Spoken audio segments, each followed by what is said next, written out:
아십니다. 요한계시록 1장 2장 1절 말씀이죠. 에베소 교회에게 편지하라, 사자에게 편지하라. 오른손에 있는 7별을 붙잡고 7금촛대 사이를 거니시는 이가 이르시되.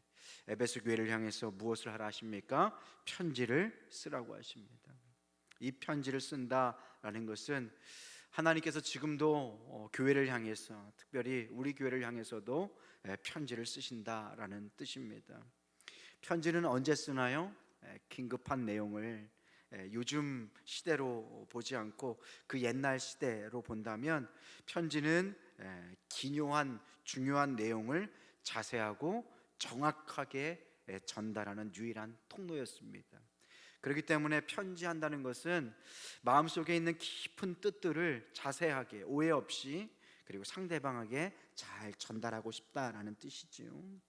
그래서 요한계시록 2장 1절 에베소 교회에게 하나님께서 무엇을 하라 말씀하세요? 편지하라.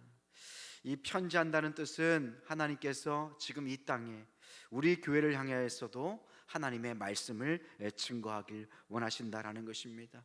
여러분들 하나님의 음성을 잘 듣고 계십니까? 우리 교회를 향한, 여러분들의 가정을 향한, 그리고 우리 교회를 향한 주님의 음성이 잘 들리는지 모르겠습니다. 오늘 이 말씀을 통해서 우리 교회를 향한 주님의 음성을 함께 들을 수 있길 소망합니다. 하나님께서 왜 편지하라고 하시는가? 첫 번째입니다. 왜 교회를 향해서 편지하라 하시는가? 그것은 내가 안다라는 것입니다. 방송실 주무시고 계시는가요? 오늘 이번 주에는 학교에서도 잘 훈련을 하셔서 방송실 잘 어려움 없이 잘 할 수 있도록 해주세요. 첫 번째, 에베소 교회에 대한 칭찬입니다. 왜 편지하라고 하시는가? 칭찬하시기 위한 것인데, 첫 번째는 내가 너의 수고를 안다라는 것입니다. 여러분들, 누가 나에 대해서 알아준다는 것이 참 큰 위로와 기쁨이 됩니다. 그렇잖아요? 여러분들 자녀들이 사춘기 때 많이 힘들게 했는데 어느 순간 엄마 고마워, 아빠 그때 고마워요 라고 하면 참 큰 위로가 될 것 같아요. 직장에서 동료들이 열심히 일하는 나에게 찾아와서 참 고맙다, 그때 그 일 묵묵히 해줘서 고맙다. 특별히 사장님이 와가지고 두 손을 꼭 잡고 그 일 때문에 우리 회사가 어려움에서 이겨낼 수 있었다, 도약할 수 있었다 그러면 그것만큼 기쁜 일이 없었을 것 같아요. 그렇죠? 교회에서 열심히 일하는 누군가를 알아준다는 것은 상대방에게 참 말할 수 없는 위로가 됩니다. 여러분들, 아무도 모르는 그 일 묵묵히 일하고 있었는데 누군가 찾아와가지고 그때 이렇게 수고해 주셔서 너무 고맙다라는 것은, 누가 나를 알아준다는 것은 참 위로가 되는 거예요. 여러분들, 아무도 나를 알아주는 사람이 없는 높은 사람들만 모여있는 그곳에 내가 이렇게 쭈뼛거리고 가 있는데 누가 높은 사람이 내 이름을 불러주고 내가 한 일들을 알아주고 칭찬한다면 그것만큼 좋은 일이 없을 것 같아요. 기쁨이 되는 일이 없을 것 같습니다. 오늘 에베소 교회를 향해서 하나님께서 뭐라고 말씀하십니까? 내가 너의 수고를 안다라고 말씀하세요. 하나님께서 우리 교회를 향한 음성인 줄로 믿습니다. 뭐라고 말씀하십니까? 내가 너의 수고를 안다. 나를 칭찬하시는 주님의 음성을 들으셔야 합니다. 여러분들, 때때로 늘 우리가 주님께서 우리를 나무라 하신다고 생각하는 경향이 너무 많은 것 같아요. 저도 그런데 조금 더 열심히 할 거예요, 조금 더 준비를 할 거예요. 근데 지나고 보면 조금 더 할 시간도 없어요. 그런데 늘 우리를 자책하는데, 우리 기도할 때마다 하나님께서 우리에게 편지 쓰시고 특별히 우리를 칭찬하시는 그 사랑의 음성을 들으실 수 있는 여러분 되시길 소망합니다. 세상의 소리가 아니라 잘했다, 수고했다 라는 칭찬. 그런데 이 칭찬의 음성을 대부분 누구를 통해서 우리에게 들려주시냐면요, 믿음의 형제 자매들을 통해서 이 음성을 전달해 주십니다. 그래서 오늘 담임 목사님이 응원 속에서도 뭐가 필요하다고 말씀하셨어요? 응원이 필요하다고 하셨죠. 우리 옆에 분들 한번 활짝 웃으시면서 그거밖에 못해 라고 하지 않으시고요, 정말 수고 많으셨습니다, 애쓰셨습니다, 한번 인사하겠습니다. 한 해 동안 수고 많으셨습니다. 제자반 수업 들으시느냐고 수고 많으셨습니다. 우리 제자반 남성 여러분들은 늦게 끝나면 집에서도 혼나고 그러셨어요. 아내에게 왜 이렇게 늦게 끝났냐고, 혹시 지하 주차장에 있었다가 오는 거 아니냐고 혼나고 애 많이 쓰셨어요. 우리는 칭찬에 좀 약합니다. 한국 사람들은 그렇잖아요. 미국 사람들은 칭찬을 너무 많이 해가지고 문제고, 한국 사람들은 칭찬을 너무 안 해서 문제예요. 그래서 뭐가 좀 잘 되면 거봐, 내가 말한 대로 되니까 잘 되지 이렇게 얘기하고, 뭐가 애들이 성적을 잘 받고 오면 이제부터가 시작이야, 교만하지 마, 이제부터 시작이야 라고 얘기합니다. 우리 옆에 분들 많이 칭찬해 주십시오. 힘들고 어려운데 교회 와서도 수고를 하시는 여러분들 아닙니까? 세상에 십자가도 무거운데 또 교회에 와서 하나님의 일을 감당하는 옆에 있는 형제 자매들, 11조도 내고 감사헌금도 내고 또 교회를 위해서 주일날 쉬고 싶은데 죽으라고 하나님 나라를 위해서 애쓰는 우리 형제 자매들에게 칭찬하고 격려하고 잘했다고 주님의 음성, 주님의 편지를 증거할 수 있는 우리 모두가 되시기를 소망합니다. 그렇다면 하나님께서는 내가 너의 수고를 안다, 너의 눈물을 안다 하시는데, 그렇다면 구체적으로 무엇을 아신다라고 말씀하시는가? 첫 번째, 무엇을 아시느냐면 우리의 행위와 수고와 인내를 안다라고 말씀하세요. 그 당시에 있는 에베소 교회는요, 로마 황제 밑에서 수많은 핍박과 고통을 당했습니다. 요즘 이렇게 교회 다닌다라는 얘기 우리 아이들이 잘 못한다고 해요. 교회 다닌다고 하면 놀림받고 또 따돌림 당하고, 우리도 어디 가서 너 교회 다닙니다, 장로입니다, 안수 집사입니다 라고 얘기하기가 조금 힘든 세상이 됐어요. 로마 시대에 살았던 성도들은 더 이런 위험과 핍박을, 사회적인 차별을 감내해야만 했습니다.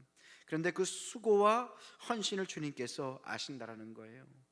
여러분들, 교회는 무엇을 통해서 세워지나요? 물론 예수님의 눈물과 예수님의 십자가 생명 위에 교회가 세워집니다. 그것이 베드로에게 하신 말씀이죠. 내가 이 반석 위에 내 교회를 세우리라. 반석이 뭐예요? 예수님의 십자가입니다. 그런데 그 십자가라는 반석 위에 무엇을 통해서 교회가 세워지나요? 성도들의 눈물과 헌신을 통해서, 땀방울을 통해서 벽돌이 세워지는 것입니다. 우리 승연교회도 44년 전 작은 개척교회 시절을 한번 생각해 보세요. 아무것도 없고 이 역곡당 허벌판에, 그렇죠? 아무것도 없었잖아요. 기억 안 나세요? 빌딩이 계속 있었어요. 저기 허벌판이라 그러던데. 제가 올 때도 저렇게 큰 빌딩이 없었는데 2005년도에 왔을 때도 야, 이런 시골이 다 있나 그랬는데, 작은 개척교회 시절에 뭐가 있었겠습니까? 아무것도 없었을 때 아이들을 붙들고 기도하고 주일학교 또 섬기고, 작은 개척교회 시절 없으면 교회 청구도 못하고 다 누구 돈으로 하셨어요? 여러분들 돈으로 하셨어요. 목사님 돈으로 하셨어요? 물론 뭐 개척할 때 목사님 돈으로 했겠죠. 그리고 또 교회 이 부지를 사고 교회 예배당 건물을 지어 올렸던 수많은 수고와 땀방울이 있습니다. 그 수고와 땀방울 우리 주님께서 기억하시는 줄로 믿습니다. 사람은 잃어버릴지 몰라도 하나님은 기억하십니다. 그리고 우리의 후손들이 기억하고 그 믿음의 유산을 이어가게 될 줄로 믿습니다. 우리 담임 목사님 예전에 그 안배국 장로님이 얘기하시더라고요. 우리 담임 목사님 대단하시다고. 뭐가 대단한가 이렇게 들었어요. 개척 시절에 누가 첫 방문을 해서 등록을 했으면은 우리 안배국 장로님 시켜가지고 따라가 보라고. 그리고 집이 어디 있는지 얘기를 안 해주는 사람이 있으면 요즘 그렇게 하면 큰일 납니다. 철컹철컹해요. 따라가 보라고 해가지고 탁 따라가가지고, 그때 뭐 안배국 장로님이 가셨는지 모르겠어요. 다른 분 시켰는지. 그래서 여자 집사님인데 그 몰래 가가지고 이렇게 어디 사는지 보고 주소 적어가지고 그냥 찾아갔다는 거예요, 신방을. 정말 대단하시다라는 생각이 들었습니다. 집 위치를 알아내고 추적을 해가지고 가전 신방을 따는 전설 같은 이야기. 눈물과 땀이 없으면 교회가 세워질 수 없습니다. 여러분들도 그러신지 모르겠지만 집을 때로는 담보 잡혀서 개척 헌금, 예배당 건축 헌금을 내고, 때로는 우리 자식들 대학 등록금 적금을 깨가지고 헌금을 드린 분들 계실 것입니다. 그 눈물과 수고를 통해서 우리 교회가 지금까지 하나님의 은혜 가운데 이렇게 든든하게 서게 된 줄로 믿습니다. 하나님은 기억하십니다. 무엇을 기억하십니까? 우리의 작은 행위와 수고와 인내를 기억하신다. 그러면서 하나님께서 뭐라고 말씀하십니까? 고린도전서 15장 58절에 보면요, 이는 너희의 수고가 흔들리지 않나. 사랑하는 형제들아, 견실하며 흔들리지 말아라. 세상의 소리에 흔들리지 말아라. 그리고 항상 주의 일에 더욱 힘쓰는 자가 되라. 왜 이렇게 힘쓰고 흔들리지 말아야 합니까? 너희의 수고가 주님 안에서 어떻게 된다고요? 헛되지 않은 줄 알미라. 우리의 수고와 눈물이 주 안에서 헛되지 않고 주님께서 아름다운 열매로 맺혀지게 하실 줄로 믿습니다. 오늘 그래서 드렸던 말씀과 같이 우리의 직분과 사역을 통해서 우리가 때로는 자라게 되고 성장하게 되는 것입니다. 세상이 알아주는 큰 열매는 없을지라도 우리 주님께서 알아주시면 족한 줄로 믿습니다. 그래서 오늘 이 시간 우리 마음 가운데 우리 주님만 기억하시면 족하다, 우리 주님만 기억하시면 그걸로 됐다라는 믿음, 기억하시는 그 주님에 대한 확신이 여러분들 마음 가운데 있으셨으면 좋겠습니다. 내가 너 수고한 거 다 안다. 사람은 몰라주어도 우리 하나님은 다 아시고 우리의 눈물을 닦아주시고 우리를 위로해 주실 줄로 믿습니다.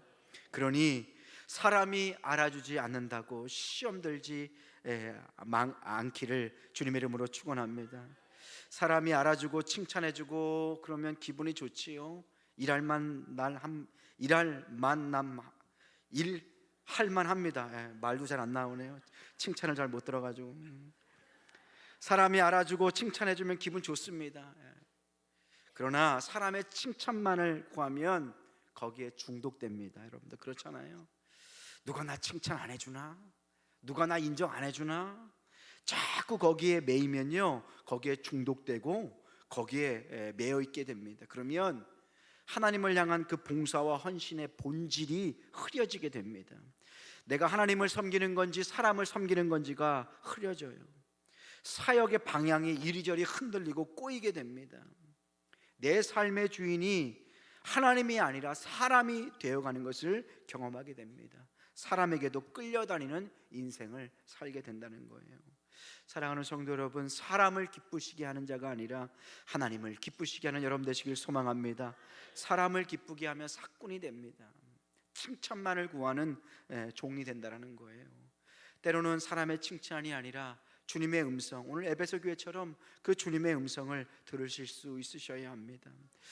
하나님께서는 구체적으로 또 무엇을 아신다고 말씀하십니까? 요한계시록 2장 3절 말씀에 보면 내가 참고 내 이름을 위하여 견디고 게으르지 아니한 것을 아노라. 하나님께서 무엇을 아신다고 해요? 첫 번째는 참았다, 두 번째는 견뎠다, 세 번째는 게으르지 않았다. 여기서 우리는 신앙생활의 3요소를 알 수 있어요. 신앙생활이 뭡니까? 첫 번째는 참는 겁니다. 참는 거예요. 무엇을 위해서 참는 겁니까? 복음을 위해서 참는 거예요. 힘들고 어려워도 참아내는 것입니다. 고난 가운데, 광야 가운데 참아내는 거예요. 하나님께서 주시는 대로 먹고 마시며 그것으로 감사할 수 있는 신앙으로 참는 것입니다. 그리고 두 번째는 무엇입니까? 견디는 것입니다. 신앙생활은 주님의 힘을 가지고, 주님께서 주시는 능력을 가지고 견디는 것입니다. 잘 견디는 사람에게 하나님께서 무엇을 준다 말씀하십니까? 생명의 면류관을 주신다 약속하십니다. 참고 견디고 그리고 게으르지 않아야 합니다. 게으르지 않는다는 것은 무엇입니까? 힘을 다해서 주님을 섬긴다라는 뜻입니다. 힘껏 섬길 때 하나님께서 힘을 주시고 능력도 주시고 보람도 주시는 것입니다. 하나님을 정말로 기쁘게 섬기지 못한 사람은 이 맛을 모릅니다. 섬김의 기쁨을 모르는 것이죠. 그런데 이렇게 참고 견디고 게으르지 않은 이유가 무엇입니까? 그 다음 구절, 똑같은 구절이지만 하이라이트를 다르게 해서 한번 봅시다. 2장 3절, 내가 참고 왜 참았대요? 내 이름을 위하여 견뎠습니다. 무엇을 위해서 견뎠습니까? 내 이름을 위하여. 여기서 내 이름은 누구의 이름입니까? 예수님의 이름이죠. 내 이름, 내 이름을 위해서 참아야 되나? 그렇지 않아요. 여기서 내 이름은 예수님의 이름입니다. 누군가는 가문의 이름을 위해서 참고 견디고 게으르지 않은 삶을 삽니다. 누군가는 자기 자신을 위해서, 가정을 위해서, 자녀를 위해서 참습니다. 그리고 견딥니다. 게으르지 않고 열심히 삽니다. 사랑하는 성도 여러분, 여러분들은 누구의 이름을 위해서 살고 계십니까? 여러분은 누구를 위한 삶을, 그리고 누구를 위해서 참고 견디며 살고 계십니까?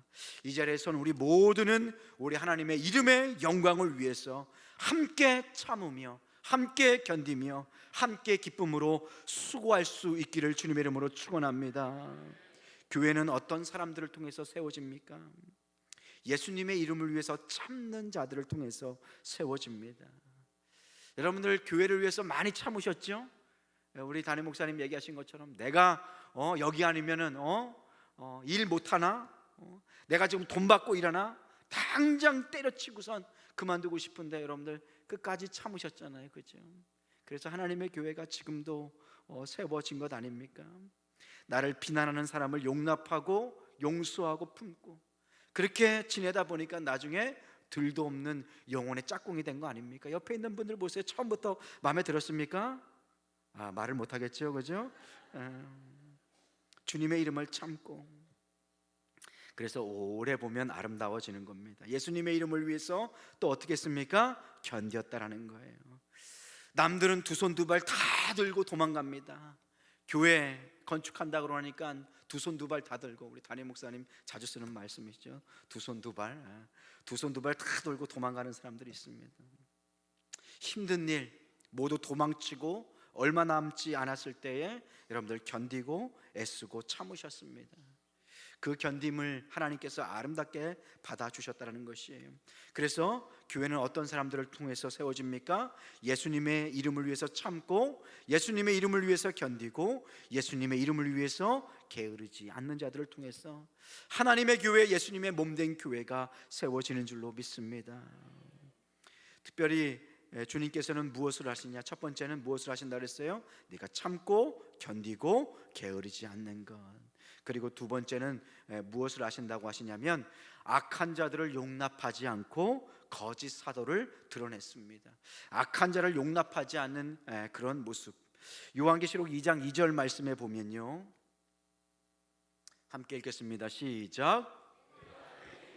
수고와 내 인내를 알고 또 악한 자들을 용납하지 아니한 것과 자칭 사도라 하되 아닌 자들을 시험하여 그의 거짓된 것을 내가 드러낸 것과. 아멘. 어떻게 말씀하세요? 악한 자들을 용납하지 아니하였다. 자칭 사도라 칭하는 자들을 구별해서 골라내서 그들의 거짓된 것을 드러냈다라는 것이에요.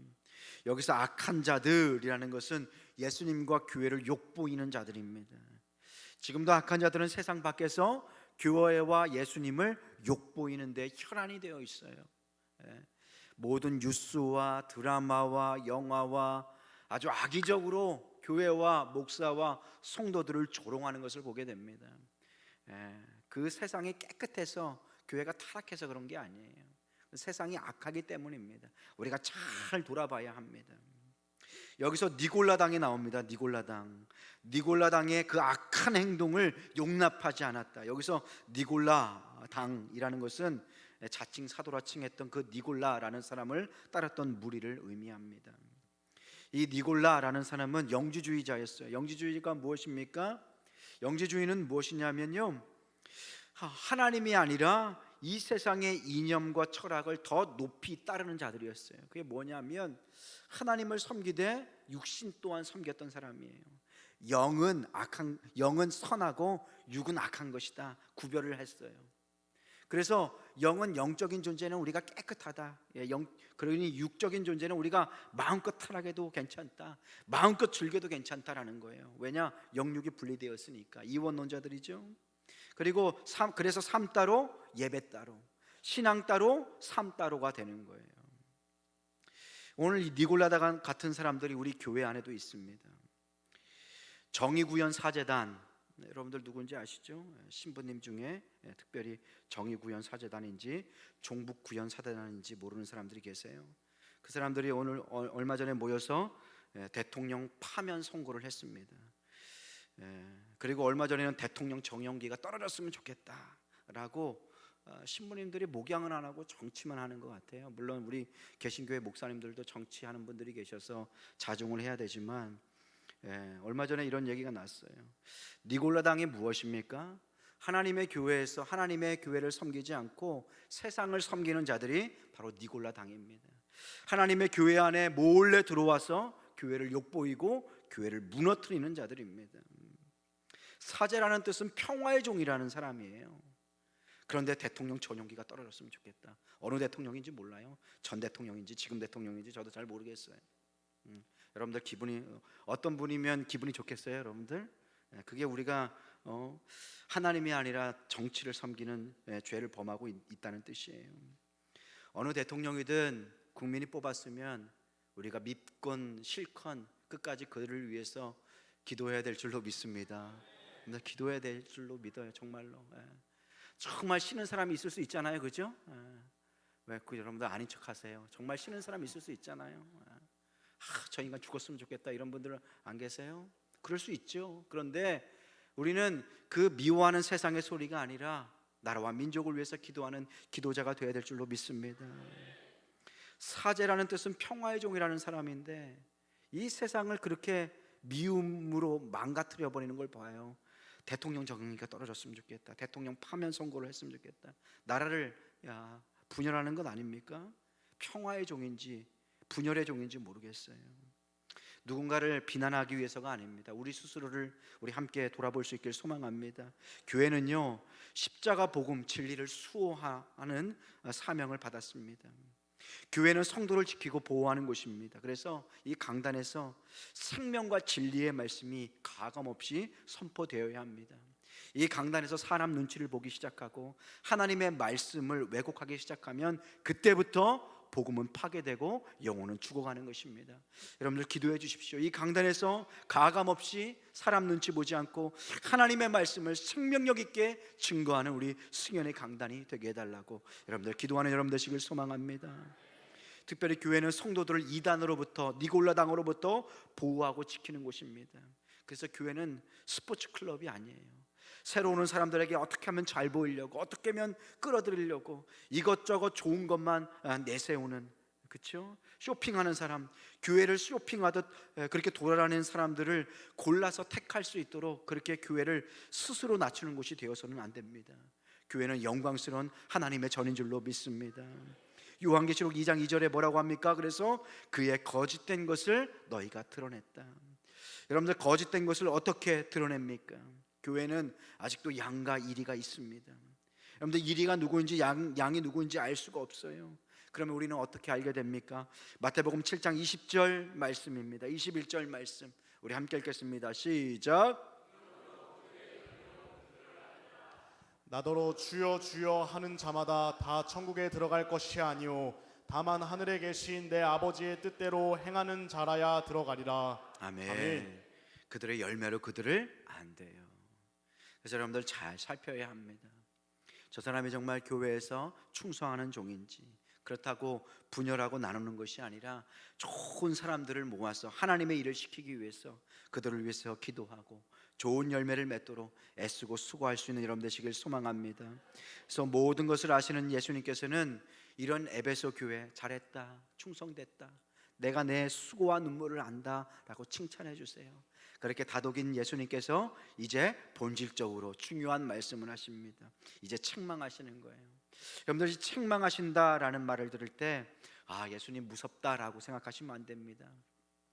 여러분들 자녀들 사랑으로 책망하실 때 있잖아요, 그죠? 그러면 자녀를 죽이려고 합니까? 살리려고 책망합니까? 살리려고 책망하죠. 자식을 어떻게든 잘되게 하려고 사랑으로 책망하는 건 아닙니까? 예수님의 책망도 이와 똑같습니다. 요한계시록 2장 4절 말씀, 오늘도 우리 수영교회를 향해서 편지하시는 그 주님께서 이렇게 말씀하십니다. 우리 함께 읽겠습니다. 시작. 그러나 너를 책망할 것이 있으니 너의 처음 사랑을 버렸느니라. 아멘. 처음 사랑이 무엇입니까? 구원받은 자에게 주시는 그 처음 사랑, 첫사랑을 의미합니다. 여러분들 주님을 처음 만난 날, 처음 주님의 십자가를 경험한 나를 기억하고 있지 않으십니까? 예수님께서 나를 위해 죽으시고 용서해 주시고 자녀 삼아 주셨다는 것에 대한 기쁨과 감격과 감사가 있었습니다. 그런데 어느 순간 그것을 잃어버리고 잊어버리고 그것을 놓쳐버리고 그냥 교회 일만 하고 있는 우리의 모습, 비참한 모습을 깨닫게 됩니다. 첫사랑의 모습이 어떻습니까? 예배 드릴 때마다 뜨거운 눈물이 흘렀습니다. 기도할 때마다 성령님께서 우리의 마음을 쏟아놓고 주님께서 부어주시는 그 은혜의 감격 가운데 우리가 기도하고 눈물 흘렸습니다. 예배당을 향하여 가는 발걸음이 얼마나 기쁘고 감사한지 몰랐어요. 그렇죠? 예배당 종소리가 울리면 그것이 마치 천국에서 들려오는 아름다운 소리처럼 들렸습니다. 예배당 안에 들어가자마자 은혜가 쏟아지는 경험을 했어요. 그리고 하나님께서 세우신 교회, 그리고 설립한 교회, 내가 정말 눈물로 땀 흘려가지고 모든 것 바쳐서 세운 우리 예배당에 처음 예배 드릴 때 여러분들 생각나시잖아요. 우리도 이렇게 정말로 아름다운 예배당 졌습니다. 하나님 감사합니다. 그리고 교회가 세워질 때마다 와가지고 먼지 더미에서 무릎 꿇고 기도하시고, 그리고 어디가 어디 있는지 이렇게 구경도 하시고, 무엇이에요? 다 첫사랑입니다. 예배 시간 내내 하나님의 안아주심을 경험했습니다. 찬양의 가사마다 나의 마음을 흔드시고 나를 위로해 주셨습니다. 요즘은 3절 4절 한 번 더 한다고 하면 썽질이 나는데, 예전에는 크게 웃으시는 분들 화가 많이 나셨나 봐요. 우리 전도사님이 3절 한 번 또 하면, 지금도 봉사하고 예배드리고 직분을 맡아서 수고하지만 주님에 대한 첫사랑을 잃어버리고 혹 놓쳐버린 상태는 아닙니까? 여러분들, 단순한 진단이 아니라 하나님께서 너의 첫사랑을 버렸느니라 말씀하시는 것은 다시 돌아오기를, 다시 회복하기를 바라시는 주님의 마음인 줄로 믿습니다. 나는 너를 향한 첫사랑을 잊지 않았다. 너는 나를 향한 첫사랑을 다시 회복하길 바란다. 나는 그 사랑을 잊지 않고 너를 기억하고 기다린다. 아직도 기다리는 나에게 다시 돌아와라 라는 주님의 사랑과 소망의 음성인 줄로 믿습니다. 우리가 그 사랑을 회복하기 위해서 돌아설 때 하나님께서 그 사랑을 다시 부어주시고 회복해 하실 줄로 믿습니다. 특별히 특별 새벽 예배 다음 주서부터, 내일서부터 이번 주죠, 진행되는데, 기도 제목 여러 가지 중에 주님, 처음 사랑을 회복하게 하여 주옵소서. 주여, 우리 교회가 처음 사랑을 회복하고 그 처음 사랑을 전수하는 교회가 되게 하여 주옵소서. 우리 교회도 벌써 3대 4대의 신앙의 가문이 나오고 있어요. 그 할아버지가 흘렸던 그 눈물의 재단에 그 손주가 와서 기도를 하고 축복 기도를 받는 걸 보게 됩니다. 얼마나 감사하고 얼마나 영광스럽습니까? 주님, 처음 사랑을 회복하게 하여 주시고 그 처음 사랑을 전수할 수 있는 교회가 되게 하여 주시옵소서. 왜 첫사랑을 회복해야 합니까? 사랑이 식으면 감사가 사라집니다. 여러분들, 사랑이 없으면 감사함이 없어요. 그리고 사랑이 식으면 불평과 불만만 가득 차게 됩니다. 결국 계산적인 신앙생활을 하게 돼요. 신앙이 계산적이 되면 너무 비참합니다. 사랑은 계산할 수 있는 것이 아니잖아요. 여러분들, 자식을 키울 때 자식한테 주는 용돈을 다 적는 부모가 계시는지 모르겠어요. 어떤 분은 유학 보내놓고 유학 비용을 다 이렇게 적어가지고 계시는 분이 계시다고 하는데, 그것이 어떻게 부모의 사랑을 액수로 이렇게 측량할 수 있겠습니까? 사랑하는 성도 여러분, 그 첫사랑을 회복할 수 있길 소망합니다. 사랑의 힘이 여러 가지 호르몬으로 나오는데요, 첫눈에 반하는 순간에 나오는 호르몬이 있대요. 여러분들, 너무 오래돼가지고 기억이 가물가물하시잖아요. 첫눈에 반하는 순간 우리 호르몬에 도파민이 나옵니다. 도파민. 뭐가 나온다고요? 우리가 경험한 지 오래되었지만 이름이라도 한번 불러봐야죠, 그죠? 이 도파민이라는 사랑의 호르몬이 나오면 삶의 활력이 넘친대요. 삶의 활력이. 그리고 얼굴에 생기가 돌아요. 우리 교회에 이제 막 결혼을 하고 연애하는 우리 자매가 한 명 있는데, 와, 얼굴이 예전도 이뻤지만 지금 더 생기가 돌고 이뻐지는 것을 보게 돼요. 일상에 적극적으로 변하는 것이, 막 자신감이 넘쳐요, 그죠? 자신감이 넘치고. 그런데 이 도파민 조절이 실패되면 무언가 중독에 빠질 염려가 있어요. 그 사랑을 잃어버리면 다른 것에 중독된다는 거예요. 우리의 삶도 마찬가지입니다. 첫사랑, 주님을 향한 첫사랑을 잃어버리면 세상에 대한 사랑으로 빠지게 되는 거예요. 우리의 사랑, 첫사랑을 회복하지 못하면 우리의 신앙의 활력을 잃어버리는 거예요. 기쁨을 잃어버리는 거예요. 교회 와서도 얼굴이 후루룩 죽죽 얼굴에 근심과 걱정이 가득 차게 된다는 것입니다. 세상 가운데 살 때 힘들고 어렵지만 교회 안에서 그 주님의 사랑 때문에 우리의 얼굴에 주님께서 주시는 기쁨의 꽃이 피어날 수 있기를 주님의 이름으로 축원합니다. 그것이 도파민이에요. 그리고 또 여러 가지 호르몬이 있는데 사랑에 빠지면 한 사람밖에 안 보인대요. 그것이 페닐에티나민이라는 호르몬이래요. 그래서 이 콩깍지가 씌었다라는 말이 있잖아요. 그래서 사랑하면 콩깍지가 씌있잖아요, 그죠? 키가 작아가지고 너무 귀여워가지고 아름답다라고. 키가 크면 또 키가 커서 아름답다라고. 점이 많으면 점이 많다고 이쁘다 그러고. 저희 어머니가 주근깨가 많은데 제가 예전에 어렸을 때 아기였을 때 엄마는 너무 이뻐, 새카만 것도 아주 많고 그랬다. 어머니가 속상할 때마다 그 얘기를 자주 하세요. 그래서 사랑에 빠지면 특별해 보이잖아요. 특별해 보이잖아요. 내 눈에 특별해 보이고 단점도 크게 문제가 되지 않습니다. 그리고 보고 있는데도 그립고, 그리고 먼 길을 달려서 한숨에 상대를 보러 가기도 합니다. 그렇잖아요. 주말에 뭐 피곤하고 힘들대도 막 달려가지고 잠도 안 자고 그렇게 하는 게 호르몬 페닐에틸아민 때문에 그렇다는 거예요. 그것이 무엇이냐? 그 한 사람만 보인다는 것입니다. 오늘 여러분들의 삶의 중심에 주님이 계신지 모르겠어요. 아무리 힘들고 어려워도 주님 때문에 삽니다. 주님만 있으면 충분합니다. 하나님 동행하시면 내가 삽니다라는 주님만 바라볼 수 있는 그 믿음의 눈. 그리고 이 세상을 살면서 교회 안에서 여러 가지 이 사람 저 사람의 단점이 보여도 예수님 때문에 그 단점이 크게 문제되지 않는 그 사랑, 그것이 첫사랑의 능력인 줄로 믿습니다. 여러분들 그 첫사랑을 지키는 우리 교회가 되시기를 주님의 이름으로 축원합니다. 그래서 44년 전 우리 승영교회 첫사랑이 있잖아요. 김학기 강도사님. 여러분들 기억나세요? 김학기 강도사님이라고 불렀던 분 여기 계세요? 계시네요. 김학기 강도사님, 그죠? 지금 조반석 강도사님도 나이가 많은 강도사인데 얼마나 젊어요, 그죠? 그런데 아마 그 나이쯤 되셨을 것 같아요. 아마 더 젊던지.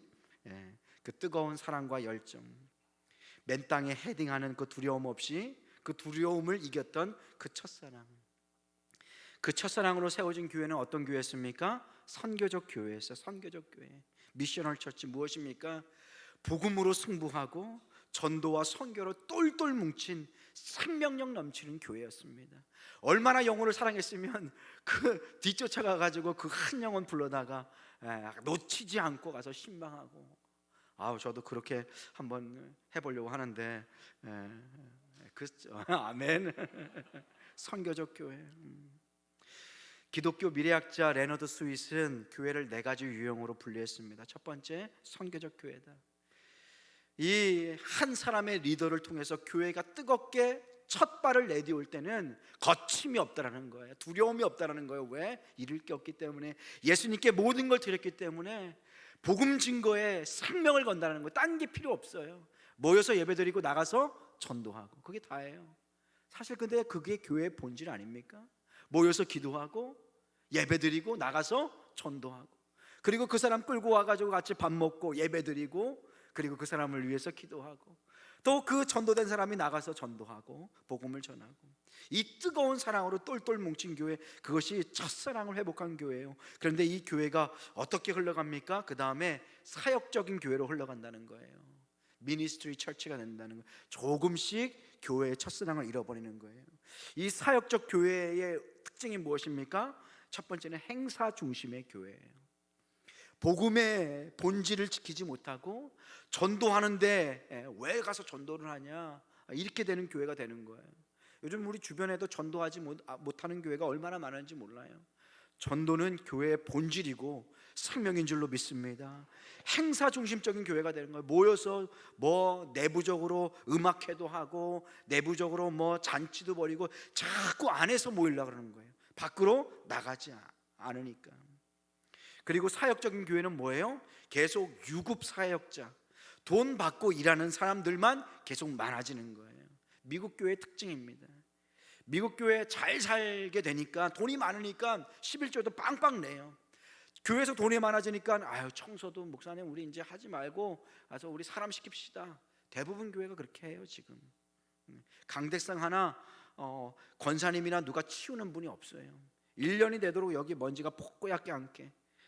그래서 그 큰 교회인데도 제가 청소를 했어요. 제가 너무 가슴이 아파가지고. 목사님 여기 먼지 구덩인데, 그리고 물도 항상 뭐 여기 우리 사모 있어서 제가 참 부끄러운데 물도 아무도 안 갖다 놔요. 목사들도 안 갖다 놔. 부목사님들. 그럼 저는 시키지도 않았는데 물 갖다가 놔요. 이렇게 물 따가지고 물 갖다가 놓고. 이런 또 제 칭찬하니까 좀 그러네. 갑자기 이래서 사람이 참 교만해요. 그래서 참 조심해야 돼. 사역적인 교회는 뭐냐? 자꾸 돈 가지고 시키는 거예요. 청소도 돈 가지고 시키고, 뭐 하면은 돈 가지고 시키고, 자꾸 돈으로 하려고 하는 건. 여러분들 우리가 주의해야 합니다. 우리는 돈이 아니라 하나님께서 역사하시는 교회가 되어야 될 줄로 믿습니다. 사역적인 교회, 미니스트리 처치는 뭐냐? 자꾸 성도들이 돌봄을 받고 위로받기만 하기를 원하는 거예요. 목사님이 나 감기 걸렸는데 전화 한 통 안 했다고. 물론 전화 드리지요. 그런데 놓칠 때가 있잖아요, 그죠? 놓칠 때가 있을까요, 없을까요? 있어요. 왜 놓쳤을까요? 집에서 놀고 먹고 쉬느냐고 그랬을까요? 설교 준비하고 다른 집 가느냐고 그랬을까요? 놀고 먹고 쉬어서 그런 것 같다고 그런 것 같은데. 자꾸 뭐예요? 돌봄을 받고 위로받기만 원하는 거예요. 그런 사람들이 있죠. 초신자는 그렇게 해야죠. 초신자는 사랑받고 위로받고, 세상에 주지 못한 사랑을 받아야 되는데 중직자인데 누가 나를 위로 안 해주나, 누가 나를 격려 안 해주나. 그 사람들이 하는 말은 뭐예요? 교회는 나를 위해서 무엇을 해주냐 라고 생각하는 거예요. 여러분들, 교회가 여러분들을 위해서 무엇을 해주느냐가 중요한 것이 아니라 여러분들이 하나님 나라를 위해서 쓰임받을 수 있기를 주님의 이름으로 축복합니다. 사역적인 교회는 자꾸 돌봄과 위로를 받기만 하는 사람들이 많아지는 교회예요. 세 번째 교회는 무슨 교회입니까? 자꾸 나빠지는 것이죠. 메인테넌스 처치예요. 뭐냐? 자꾸 수리하는 교회, 현상 유지적인 교회예요. 무슨 일이 자꾸 여기서 뻥뻥 터져요. 누가 시험 들었다더라, 누가 상처받았다더라. 그럼 거기 다 달려가요. 그럼 자꾸 그 사람 위로해요. 그런데 그 위로받았던 사람은 어떻게 해요? 이게 습관이 돼요. 우리 교회 얘기하는 것이 아닙니다. 제가 미국 교회 경험한 얘기를 하는 거예요. 책에 있는 얘기도 하고. 자꾸 그러면 가서 온 목사님들 권사님들 다 가서 그 사람 위로하는데 하루가 다 끝나요. 말씀 준비는 언제 하고 복음 증거는 언제 합니까? 무슨 일이 자꾸 터져요. 무엇입니까? 교회에 비전이 없어요. 뭘 해야 되는지 몰라요. 그러니 성도들 간에 늘 사소한 다툼과 감정 낭비가 있어요.